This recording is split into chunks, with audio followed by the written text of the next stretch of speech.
Alright, this is Ludo. We're going to do the Phoenix Sorcerer this time in our little review thing. So, as you can tell by the Phoenix Sorcerer, it's probably going to have to do with a lot about fire. And it has to do with a phoenix touching your bloodline at some point in time. You are obsessed with fire. You are blamed for fires, sometimes for reasons, sometimes not, and you leave. I think it's pretty cool. I'm sure all of you pyromaniacs will like it too. One of the cool things I like is there's a Phoenix Soul quirk little table. So one of them is you absentmindedly ignite fires that quickly sputter out. You cackle like a fiend when you cast fire spells. You admire fire even if it burns your friends. You're covered in burns from the first time you used it. You like your food absolutely charred, or you are a brave idiot. All those seem a lot of fun. You could add a lot of flavor to your character.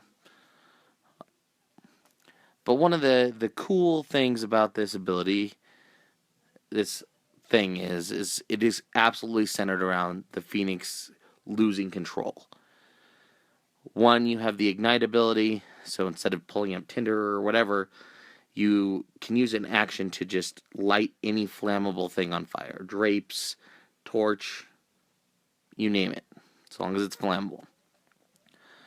And then you get the Mantle of Flame, also at first level, which this is a really cool little thing, and it comes into play a lot for further things in the character, and I think it could be amazing if you turn it on at the right time. So it takes a bonus action to activate, and you only get one of them per long rest, so got to use it appropriately. But you shed bright light for 30 feet and dim light for another 30 feet. You literally glow as fire is around your eyes, look like coal, or however you want to describe it. Then any creature takes fire damage equal to your charisma modifier if it hits you with a melee attack that touches you. It's within 5 feet of you. So, pretty cool there. And then whenever you roll fire damage on your turn, that roll gains a bonus equal to your charisma modifier. So, it's firebolt, scorcher, fireball, you name it. Little bonus there. And if you keep dumping stuff into charisma, it could get that's significant. Especially if you're just firebolting a bunch. That makes it very similar to the Eldritch Blast out of the Warlocks. So that's all the stuff you get at first level. And then at 6th level, you get the Phoenix Spark. So the energy grows with you, and it just starts to take more of a control. And when you look like you're about to get defeated, you get more powers. So if you're reduced to 0 hit points, you can use your reaction, so hopefully you didn't shield or something, to draw on the spark of the Phoenix. You are ignited. You are instead reduced to 1 hit point. And each creature within 10 feet of you takes fire damage equal to half your sorcery level plus your charisma modifier. But then there's more. If you use this ability while you're under the Fire Mantle ability, it does more things.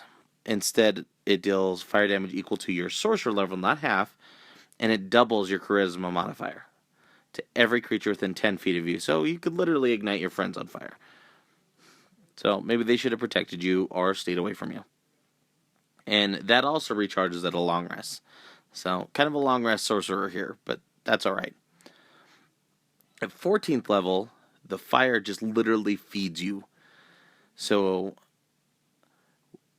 whenever you use a spell slot, so not your cantrip, that includes fire damage, you can regain hit points equal to that spell slot's level plus your charisma modifier. So that starts to add up quite a bit. Just little touches of healing. And then your 18th level ability is Form of the Phoenix. Once again, that fire mantle comes into effect. So while you're under the mantle of flame, you have all of those original benefits, plus you have a flying speed of 40 feet and can hover. You have resistance to all damage. Just period. Which seems really, really good. And if you use your Phoenix Spark feature, the one that resurrects you, it deals 20 more fire damage to each creature. So say you had a 5 charisma and you were at 20th level and you had this in your fire mantle. When you got reduced to 0 hit points, you're instead of 1, you do 50 damage, fire damage to all the creatures around you. That seems not too bad. I think this Phoenix form has a lot of, obviously, fiery potential, pun intended.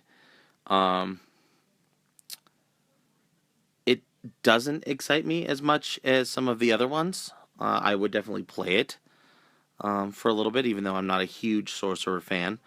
I think, though, it would be pretty cool multi-classing with some things. Just, getting that fire mantle wouldn't be bad for somebody who's going to run into melee, and then jumping to 6th level and you get an auto redo up is pretty cool.